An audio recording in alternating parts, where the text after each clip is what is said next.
Hello there, and welcome to my little arty corner on YouTube, and also my little arty corner in the valleys of South Wales in the United Kingdom.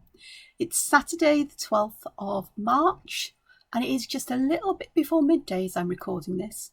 A bit later than usual, perhaps. I managed to have a sit-in bed. I slept quite well last night for me. I did wake up in the middle of the night and draw for an hour or so, but I got back to sleep. And then when I woke up this morning, I decided that I quite like sitting in bed, drawing. So that's what I did for a while. And then I had to have breakfast and shower, bath, whatever. And here I am, ready to do this. And I'd just like to say thank you to everybody who is joining me. Hope you enjoy what you see. If you do, give a thumbs up. Thank you to all of my subscribers. New ones, you are most welcome and I'm so grateful. Old ones, you too are most welcome and so grateful. And if you're brand new to the channel, you are very welcome as well. So today, thanks to a poll with the members or the subscribers in the community part of the site, I put a poll up yesterday saying, what would you like me to do at the weekend? And there were a small number of votes, but there was a resounding, can you do a bookmark kind of thing? So that's what I'm going to do. And I'm going to make use of one of the Tangle patterns that I've looked at this week. So in front of me on your screen, you can see the materials I've got. This is a piece of paper, obviously, but I've got its dimensions written down. And it's a piece of Canson Imagine mixed media paper, but any kind of paper that you would draw. And this is quite a stiff paper. It's quite thick paper. So it's, you know, you could use it on its own. Or I'm not sure whether it would fit into commercially bought sleeves of bookmarks. I do have some somewhere, but I don't know where. And, or you could laminate it. That's also an option. Although use of plastic, we should be cutting down, but I've still got laminator pouches in my stash, and I suppose it's better to use them than to send them for recycling, because at least we can make them into purposeful things that may last a very long time. Anyway, so I've cut this paper into a piece that is in metric. It's approximately 18 centimetres by 6 centimetres. And I say approximately because I did cut it in inches, because for some weird reason still, card industry and so on still working in inches, which is fine. I'm conversant with both. I'm happy with both. But it's 7 inches by 2¼ inches. And I have drawn a pencil border in, and I've used this ruler to do that. And this ruler, it's got a lovely little grid marked on it. I've got a couple of them like this, different brands. And I can just put the dotted line, whichever line on this grid I fancy along the edge, draw a line, and do the same all the way round. And you get an more or less equidistant. It depends how, you know, accurate you are with your placement of the lines, but it's good enough. And in this case, this is about 3/8 of an inch wide, or just about a centimetre. Okay, so about half a millimetre less than a centimetre there, which is fine. And the pattern I'm going to fill this in is Siros. That's the one I looked at yesterday, so I'll try to remember to put a link to the video in the description below if you haven't seen it, where I go through variations.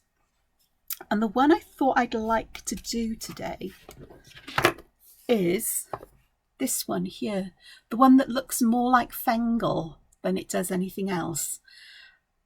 I think that's the one I want to do, but I may mix and match as I go along, because I do have a particular fondness for this one, to be honest, and this one. But this one I think could be interesting. And this is my second go at doing this video, because I forgot how to draw that particular tangle pattern, so I had to work on it. So it doesn't always stick the first time. I have broken out a couple of brand new microns, although this 03 isn't now brand new because it's done a fair bit of drawing already to get me to understand the pattern. I've got a pencil just in case I need it. And of course I used it for drawing the outside edges. And I've got 2 microns, got an 03 and an 01. I don't know if I'll need the 01, but I've got it just in case. So let me start with one of these Siroses, one of these lovely floral patterns. And I'm going to start with a little pentagon in the middle. The next step is to extend these lines in a sort of like radiating manner, like, I don't know, blades on a fan, so they're all pointing in the same direction.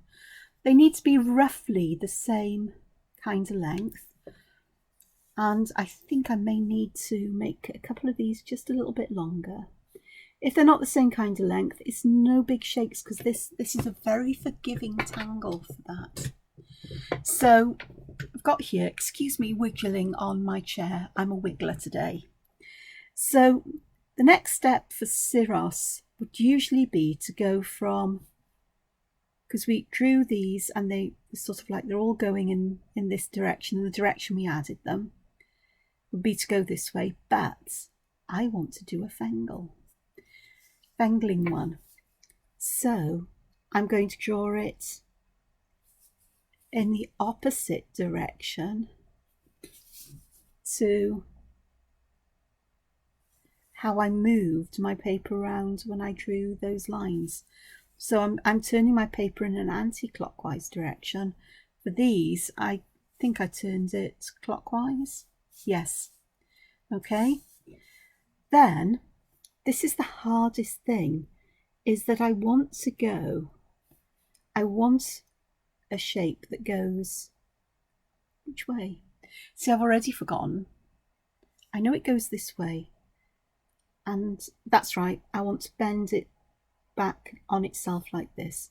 So I'm not going to put the little jelly bugs, ladybugs, ladybird, the little blobby bits on the end. Very technical term. But so I'm just going to create these going backwards. I'm not going to join it too close to the bottom. I'm going to move it up this line, so from here to there, and from here to there. Then we can add these little shapes here, because that's how we get over to join these like that. And you can do it like that and then just add the little shapes on the end if you wish. But I just find it's a lot easier to put those little shapes in first and then do it, because it just confuses me the other way around. And today I'm easily confused. So that's quite a small one, but I'm still going to put some details in here. And it does feel incredibly small to me, because if you've seen the size of the letters I've been drawing with quite a chunky pen for me, then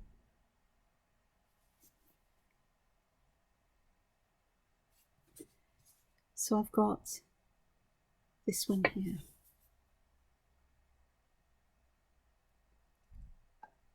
I'm just going to finish the centre with a couple of other little pentagons, and I shall just pop a little black one in the middle. I'm making a horrible mess of thickening these lines. After several hours over the last day, dealing with much bigger scale things and chunkier pens, I seem to be in chunky pen mode. So what I'm going to do here as well is I am going to overlap these. So what I feel I need to do is draw in circles where I'd like to place them, and I'm going to try to make them different sizes, but I'm going to leave gaps between them, because that will give an opportunity for adding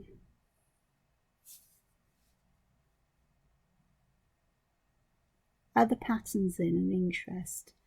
Perhaps just a small one here that will overlap that. It doesn't matter which way round you overlap them. It does get tricky to draw these though when you overlap them, so I'll choose one that is going to be on the top of the others, because you can do that and then just fill the ones in behind, and you get used to drawing the pattern, and these shapes will make it easier. Look at this, I'm turning my paper around and I don't need to for this. So for this I'm going to draw these lines out almost to touch the edge of the circle. If they touch the edge, it's fine. I'm going to ignore this overlap because I want this one on top. So I moved this paper in a clockwise direction. I'm now going to draw in an anti-clockwise direction. So it is moving these this way. Oh no, I've done it. We're going to have a mixture of Siroses. I'm sure you'll forgive me.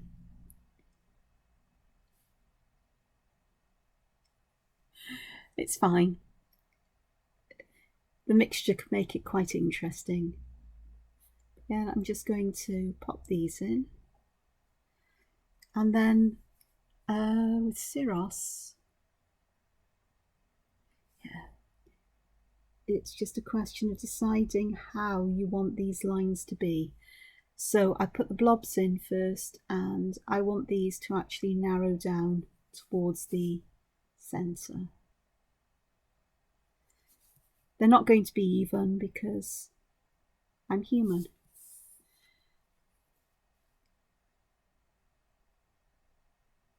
And sometimes I'll start at the centre and work my way out because it seems easier to do. Some of these, I just need to adjust these. And then we finish them off in this kind of fashion. Like so, and that should have come there. Underneath these little shapes, they should be all black, so not really a white space there. So that one's a little bit different to this one, but it's fine. I'm happy to use variations, so let's have a look. I'll make this one on the top, and I'll pay attention to what I'm doing, because me talking is never a good idea if I need to concentrate. And yeah, I'm going outside the line, the boundary line of my bookmark here, and that's fine. So with this one, I carried on the shape this way. Here, I'm going to do it backwards. And I just move the paper so that I have a better angle to draw these curves in. You see me manhandling an A4 book. I kid you not, nightmare. Right, so for the Fengle, we drew the lines going this way, that way.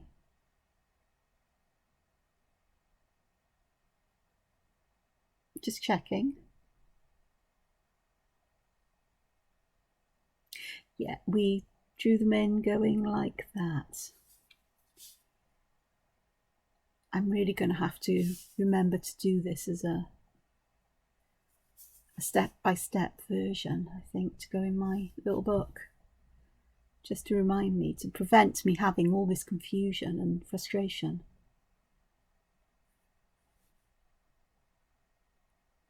But that often happens with a tangle that is new to me, where I've already worked out various variations.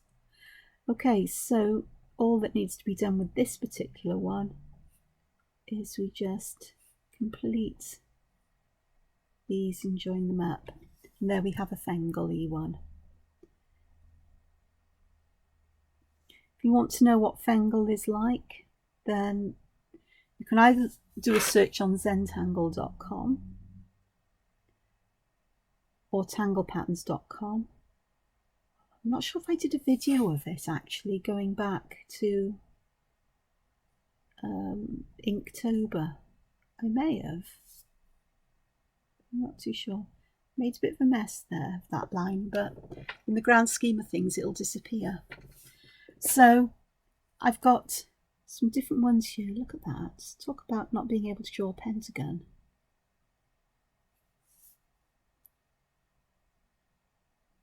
Or anything else today. Whose idea was this? So I'm beginning to get some Fengles. I may change, because I'm changing this up, I may actually change how many of these lines I have by changing the shape in the middle. So here I've put a square, and I'm going to do this in the way that Siros is originally. So I am going to mix and match. I've started mixing and matching. So here I have to imagine where that line would actually stop, and this one would come around here. So with this one, okay,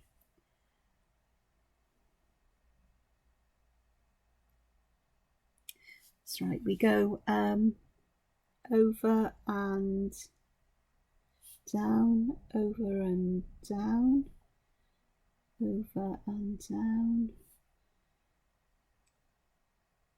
and perhaps this one would do an over and down like that, so that'd be okay. And then it's a case of just joining these together to create those little sections there.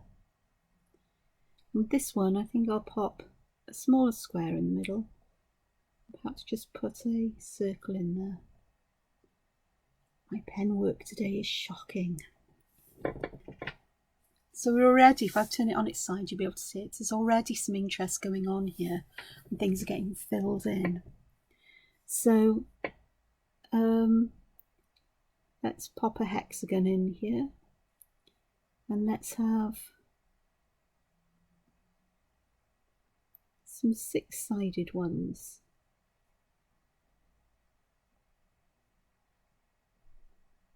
Now then, this one, I want to overlap this one, I think. So perhaps I'll pop this one in first. It's okay to do this, is sometimes you need to think about the order in which you're going to draw things to help yourself. So if I want this one over this one, I need to draw it first, really. And that's what I'm going to do. So how many shapes, sides shall I pop in this one? Well, let's do one of the circular ones where we have a multitude of lines. Well, as many as you want to get around there, I think.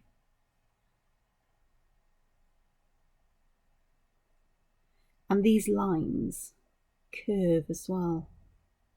You can do them straight, but I like to curve them. So I am going to go back this way. The other reason for drawing a pencil line is that it's rather good in order to draw these curved lines in. That will go back there, and perhaps we'd have one here, but at the edge it does become a bit awkward, but we can do this. We can do this. I'm sure I'm doing this wrong, you know. So, okay, and then this one goes there, and then we've got wide, narrow, and that'll work then. And all we need to do is to just close these off. These ones, I'll put a line down on the outside of this, so it's like we're looking into something.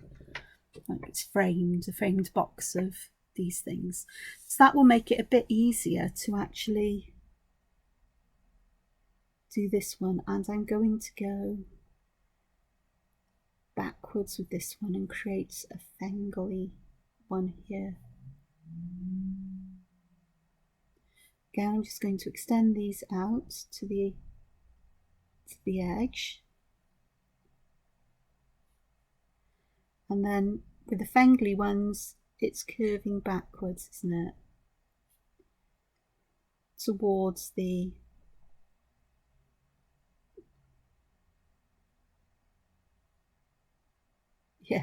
I'm confused now.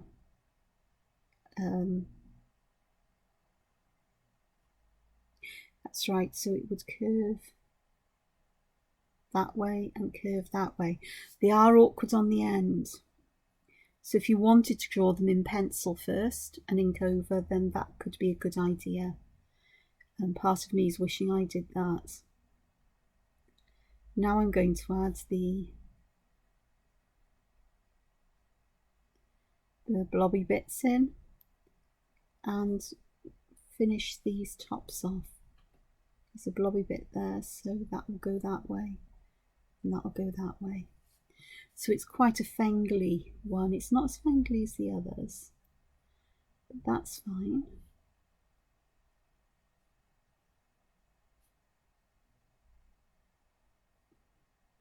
And we get that kind of shape going on there. In fact, let me just, I've got a 05 here because I got the whole set out, and I will draw this in, and I am going to do it freehand. I know that I drew it in with pencil.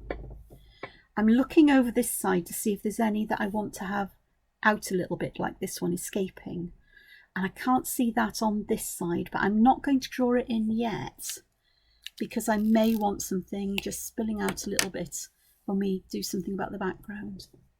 So let's have a look here at this one.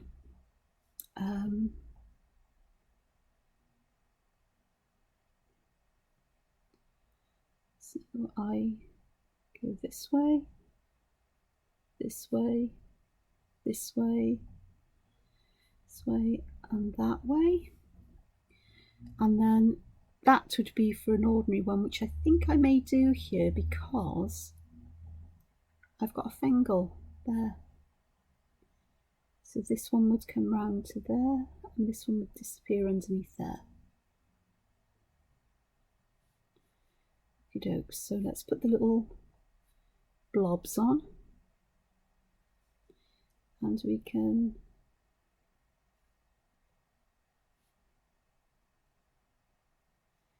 do all of those. That's as far as I can go. So now I can just complete the ones that I can see. And let's do something in the middle there. Need to do something in the middle of this circle. I'll just do that. So there's those. Oh, I haven't done anything in the middle of this one here. It just finishes it off and emphasizes the shape, if you choose to, of that space in the middle. Like this one, I think I might actually do that because the square was a bit rounded. This one's a bit odd because I've got thicker lines and clumsy lines. It'd be okay. All right, 2 left to do. So actually this one I might have spilling out on this side just a bit. There we go. And that'll make me feel happier that I've got one spilling out on the other side as well, because it's fun to do. And I'm going to leave something down here because whatever I fill this with in, I'm not quite sure yet. Okay, let's do another circular one. This time let's make it a little bit like a, oh, this is going to be challenging. I've just realised I've got these going the opposite way to how I've drawn all of the others, but you do it the same way. I'm going to go backwards with these simply because I can, like so, and then so we want to go backwards like this at the ends.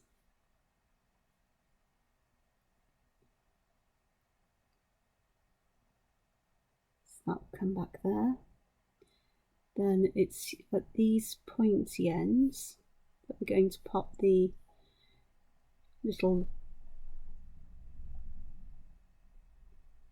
yeah, that's it. And then that's how we complete these off, isn't it?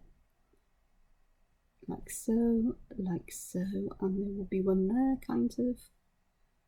And then we can pop these sensual things in that are just like, as I've lost the plot here. Okay, that one, there we go. I couldn't work out, looking at it this way, where the other one would be there. And we have just one left to do down here, one all on its own sum, which will be fine, because it won't be a lonely, well, it's not lonely, because it's tucked in, it's got company here. And this one, I think I'll make this one a square. And let's have a look, let's go. Like so. Should we do it forwards or backwards? We've got a backwards one there, so we'll do it forwards. I don't know whether this makes any kind of sense to you. When forwards, I mean the original way of drawing Siros. It's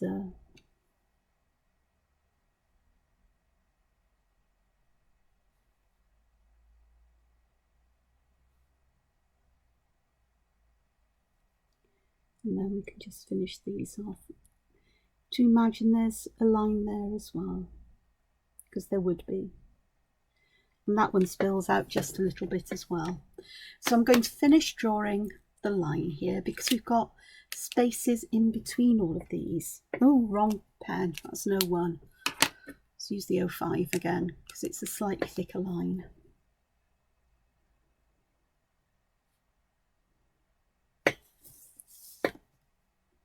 Okie dokes, let's have a look. Now then, I've got all of these spaces here to fill in. I've got a fair bit of tidying up of this design to do as well, because my pen work is really awkward. Shoddy for me. But I know why. Lots of big drawing, not enough little drawing. That would be better. And we've got some of these creeping out there. That'd be better there. So I want to fill these spaces in, I think, but I'm not quite sure how. But I also want to do something with these shapes to make them interesting, because at the moment there's not a lot of interest going on with them, and I like interest. Now, one of the things I enjoyed doing yesterday, as always, is adding diva dance.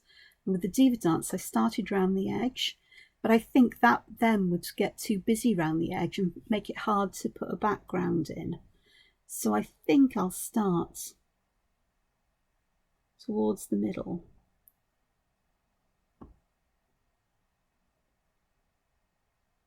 Diva dance is lovely.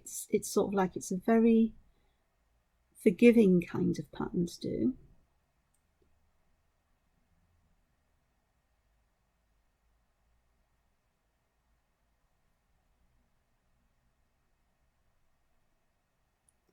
Like so.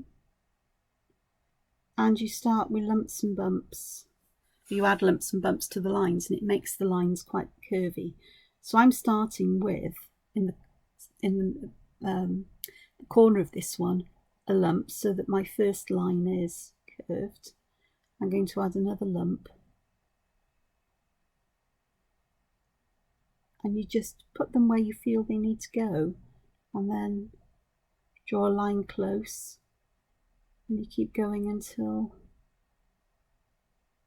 you feel you've got enough there. And sometimes if you leave a bigger gap than you wanted, you just fill it, go back and fill it in.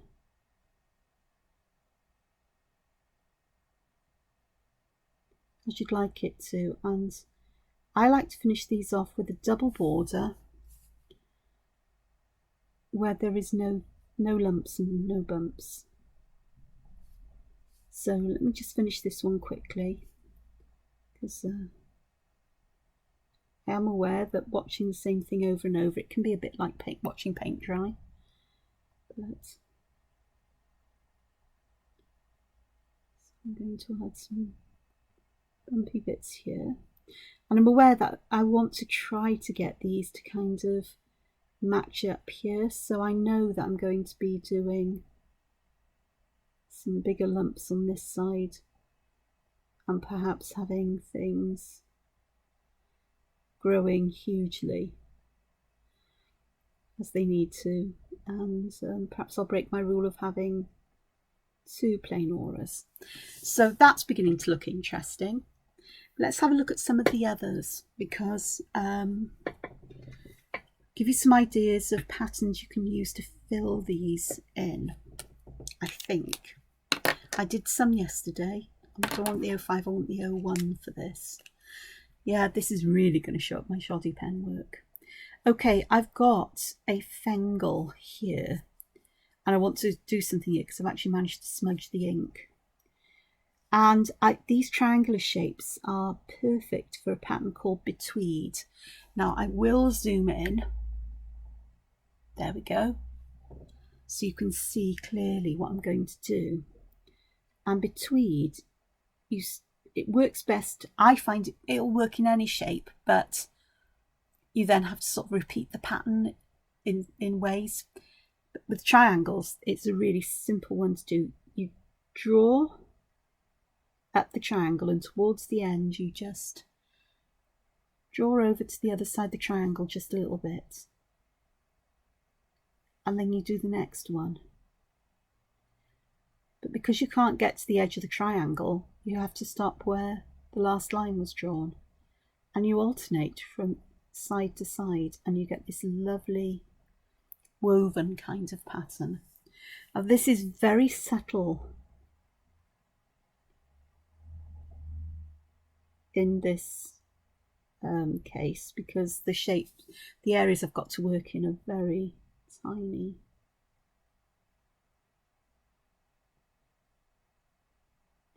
But it just gives that bit of an interest.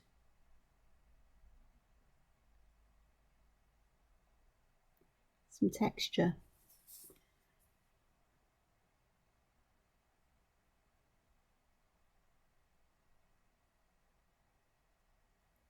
Like that, so that's quite nice.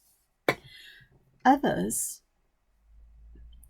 this one here, I've got some strange shapes going on, but I think this would be nice too.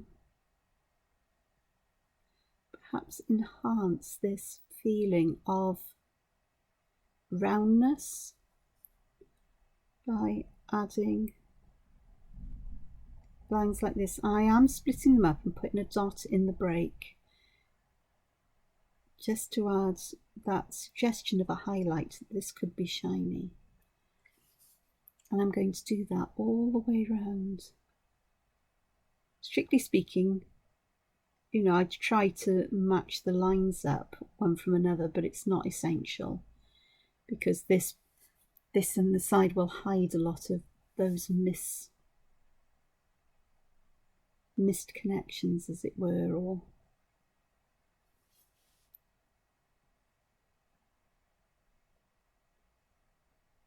to think where you put that dot in the middle, because if the line's very short, if you put a break and a dot, you may not be able to complete the line on the other side. It's an example of why you sort of like, it's a good idea to start at the bottom so you can keep auraing that particular shape.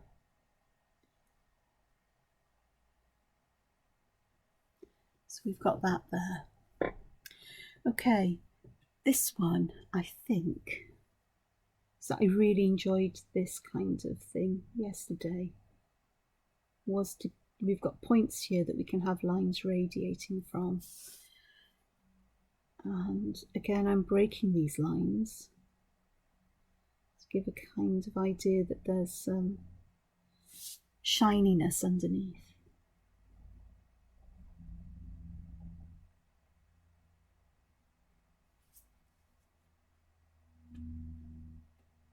No dot in this break though, just a break. It's variation. And I am trying to bend the end of the line, or the line where I start it, so that it feels that it's going over and starting to go back under again. Don't know if you can see that. We'll enhance that with some shadow later on.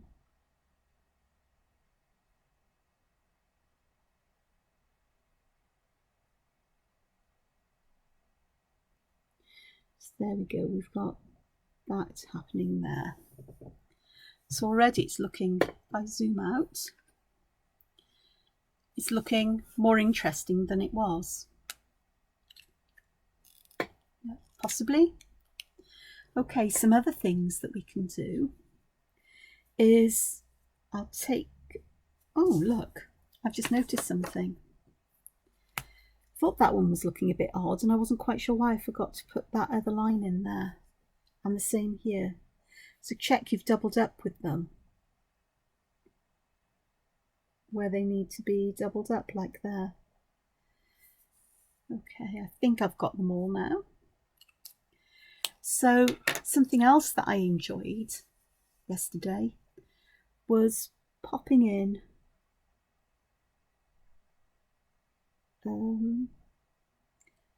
how did I do that? I think it's picking something where you've got the right kind of shape that allows it. So you could do it that way. But I think this way would be the most logical way, is I'm just going to put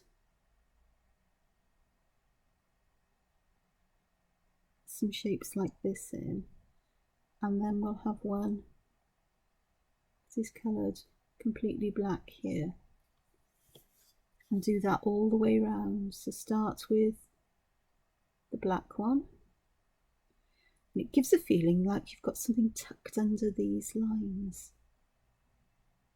But the idea with these lines is that you try to get them to follow the shape underneath. It's not a big thing if it doesn't, because you can adjust the shapes of the lines as you go. It just adds something that's of interest here.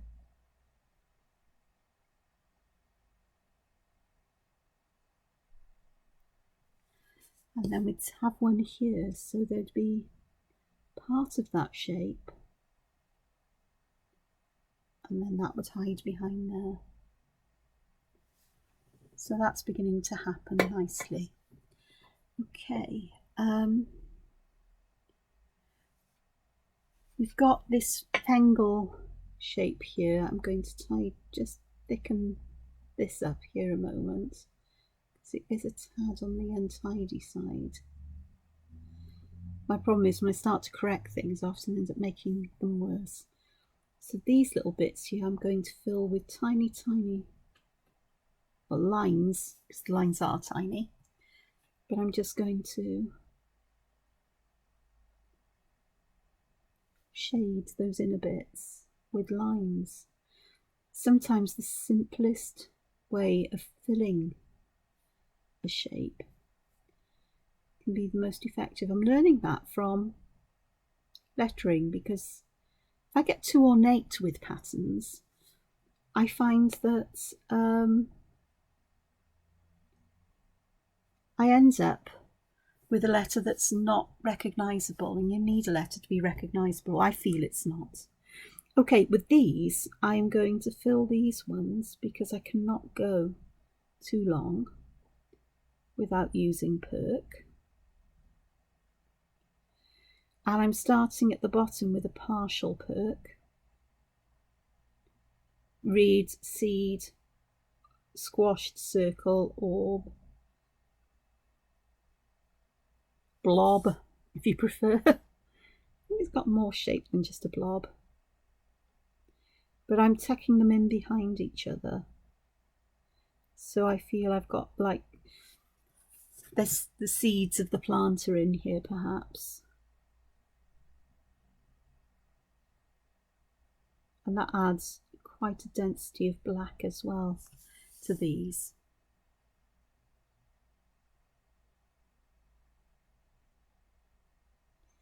So I'm filling those little gaps at the side in with black ink.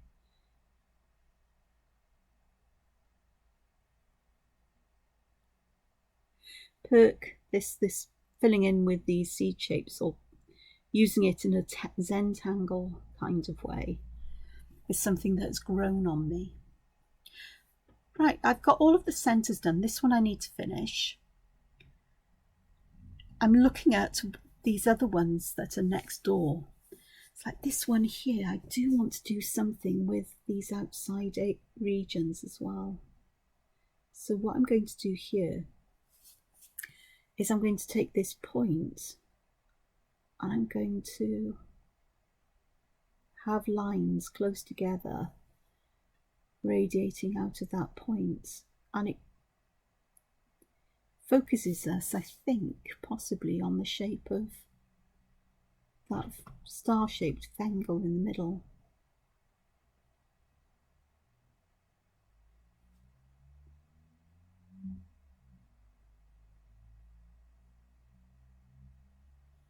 So there's that there. Okay, what about this one? I think I'm going to do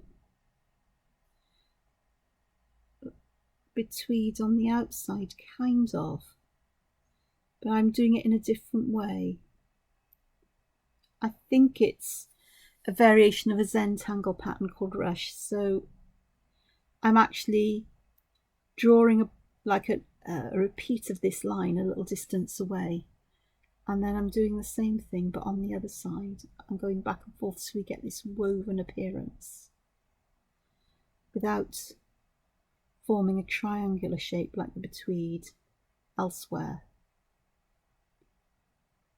And I'm glad I'm doing it on this one because there's no betweed on this. For a moment I thought I was going to be doing it on the one where there is betweed.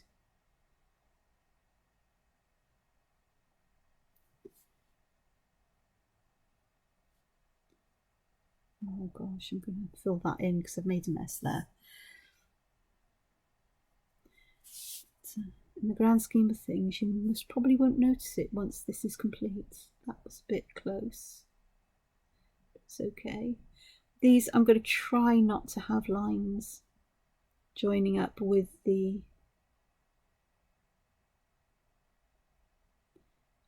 pattern that it's overlapping, or the version that's overlapping.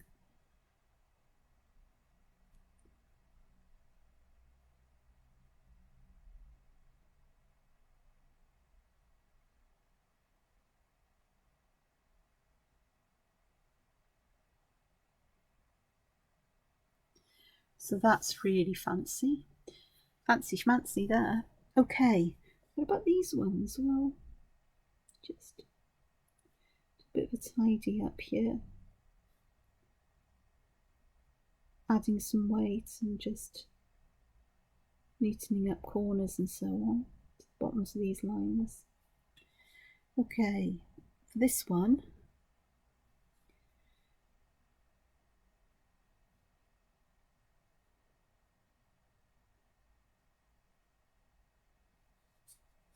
I think I may just follow this shape. I don't know how it's going to look. If I don't like it, it's fine. It's just a different way of filling in this. So I'm using this line that comes from one of the edges as my guide to draw. Yeah. No, this one. Really got it wrong there. This guide, and then those lines will be perpendicular to it, because I'm easily confused on Saturday mornings or early Saturday afternoon. Okay, this one would actually come through there, so I'll draw that there. Alright, so there's only this one and this one to finish, so let me finish the diva dance and let my mind think on how I'm going to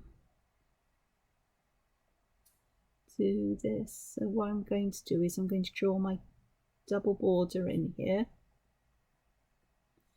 and I'll work deviantArt going in the other direction, I think. Fill these two in. At the end of it, you won't notice the difference. Well, that's the plan.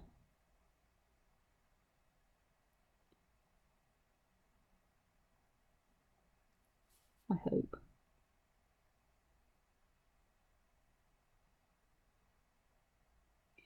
Where I've got here, I had quite a big gap here, so what I'm doing is I'm putting all of these blobs towards that side.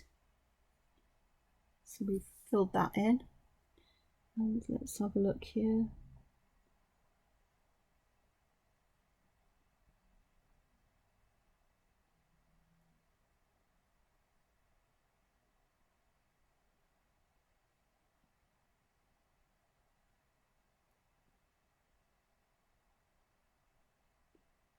I'm going to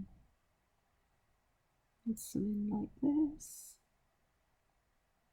I'm starting to try to get this to the shape of these here, so that we have a, there we go. So that's my deviantArt one. And so tempted to put some in here. I wonder, perhaps I could do that. Perhaps we could have some deviantArt right. Should we try it? A little triangle? No, I don't think so. This one, I know what I'm going to do.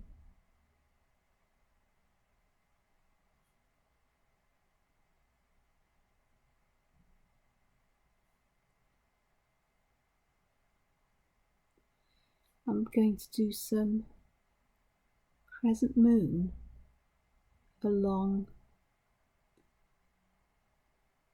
the longer side of each of these arms that hold that shape underneath, if you like.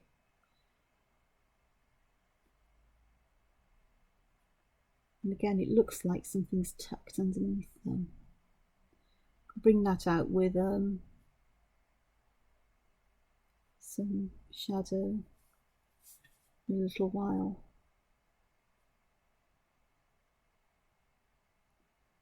Why do I do this to myself? Actually, it's okay, because I do want to thicken some of these lines up. I'm going to go back and do that. But I think that's all of them done and patterned. So what I'm going to do is with the 03, just checking I've picked up the 03, is I want to have some of these lines a little bit thicker so that we add a feeling of dimension, and I'm choosing these longer ones here. So they just feel the right ones to do this with. With the Zentangle, I think again it's these ones that would radiate out and go over at the top, is that we can adjust the shapes a little as well with that. Because I want that thicker line, I can then alter the shape of the line if I've made any mistakes, errors, or just want to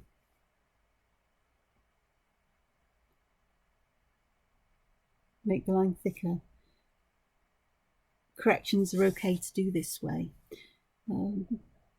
I do watch Zentangle videos. They've just started a new project pack, number 17, with theme of kaleidoscopes.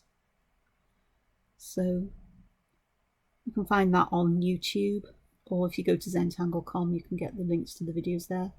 They're just called Zentangle. And what they describe it as, or what one of them describes it as, I think Molly describes it, sculpting the line. And it is quite right, it does, you do sculpt the line. I've always done this. But you know, I watch Zentangle and I pick up the terminology and I think, oh, that's a good way of describing it. Because it is. Sculptors start with roughing the shape and then they refine it and enhance it as they go. This one here really does need some thicker lines to help to bring these bands out, I think. Again, shadow or colour is really going to help this, but just by thickening the lines starts to add that dimension.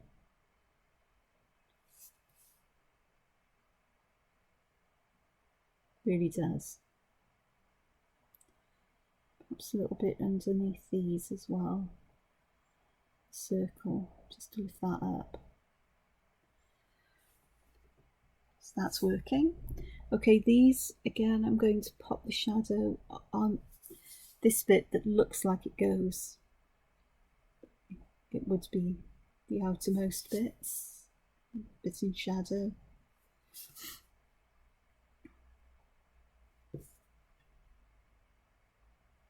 Lovely.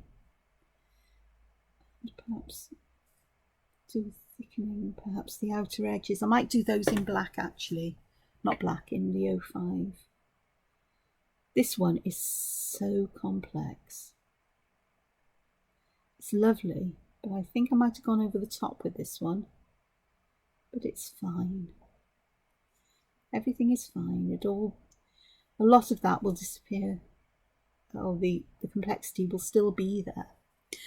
This one really does need thicker lines, and this, I think I'm going to do both sides of each of these, but I'm going to make one a little bit thicker because it's such a busy pattern now.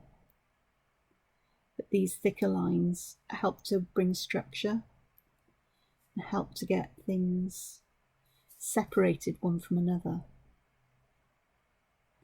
It's not just about dimension, it's about separating those bits out.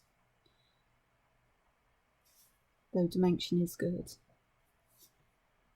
Dimension's always good in my book. Okay, nearly there with this one.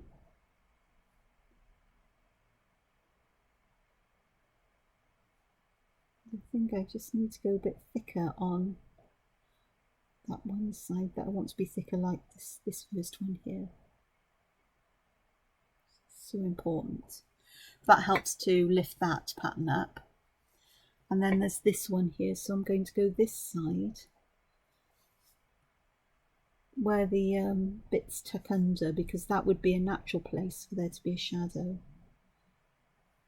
I do work with light sources usually, but in Zentangle there are no light sources. It's just pattern. So that's all of those done. Now then, oh, I haven't done this one, have I? Yes, I have. The one thing I do want to do is to go around the outside edges of these, but I'm going to use the 05 very quickly. It won't take me long.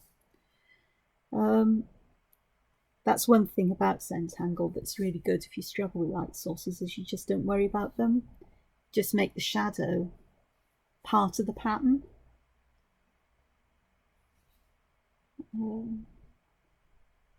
But it actually is more that, well, it is part of the pattern, but it's also has a fair amount to do with almost like having a light source directly over the image as well, but not quite. Own rules, which is fine. I toy with the idea sometimes of becoming a Zentangle teacher, a CZT, and sometimes I don't, because there's a lot more in some ways to, well, there is a lot more to drawing, but it's a nice system of, it gives structure and limitations that mean that you're not so overwhelmed when you draw. And having taught children art, as well as been, an adult learner of art, because I didn't really start studying art until I was about 40 years old.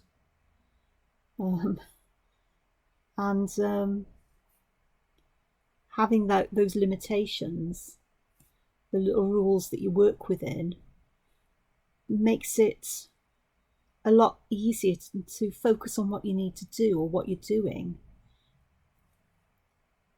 and the limitations serve to enhance the idea that you're in control of this, that if you don't have so many decisions to make, it can often be a lot easier process. Here's me thinking I should have drawn all of this in 05, but it's okay, I've got the final lines in. So that's beginning to look interesting. The background. Oh, how much do I want to colour it just in black? Yeah, I know, it's me. I'd like to get some patterns in there, but I'm not entirely sure what I want to do. I am going to have a drink of coffee quickly. But I can see I've already been at this for an hour. So what I think I'll do is, because the border for a journal won't take too long, but I'm going to pop this to one side. I'm going to think about this, and I'll come back to it tomorrow when I've got an idea. Part of me thinks the background could be in a colour, and then just shadow on these to lift, to make them stand out. So the background then, these spaces in between are sent backwards. Because each of these is so fussy, if I put a patterned background in, I think we'll lose them. Whereas a simple colour background, perhaps paying attention to keeping the colour darker around the edges of these, so we've got a shadow there, that could work. And I could split these spaces up a bit, perhaps using something like a variation of Zentangle, sort of like use, if you know Zentangle, but I could split it up into sort of like crazy paving, but try to keep those segments quite big. And then I could do something that's a bit like a stained glass background, perhaps with lots of shades of blue or lots of shades of green. Blue would be quite nice because these do remind me a lot of sea urchins rather than flowers. So that would be quite nice because it would suggest the sea. But I need to think on that. Of course, you're more than welcome to drop a comment as to what you think would be a good idea to do. And who knows, I may actually go, that's a really good idea. I hadn't thought of that. But I think I'm thinking of that kind of idea of tying this in, but keeping them either as they are white or just subtle colours, perhaps of, no, I think I'd keep them white, because if I start getting too busy with colour, I think I lose them, and I'm not very good with colour. I admit this, I like monochrome or very simple colour schemes. That seems to work best for me. So yeah, leave a comment. What do you think? Pattern too much in the background? Colour? Do I need to split these areas up into smaller bits? I could sneak little things in here like little stars, or just the odd thing just to fill these spaces just a little bit more perhaps. But I'm not too sure about that. I've got to learn that open space is good in a design. It's a good idea. So I shall leave it here for today, and we'll complete this tomorrow. I'm just throwing some stuff here so that I have a picture that could be interesting for my social media post. But let me know what you think. How about that? Collaborative work here. Another hair. It's because I haven't put my hair up. So it's not, it's just a shed. Like everybody does. Just, yeah. So I hope you've enjoyed this. Thank you for sticking through to the end if you have done so. And if you're new, please consider subscribing. And if you've enjoyed this, give a thumbs up. And until I see you again, look after yourselves and find time to be creative. Bye-bye.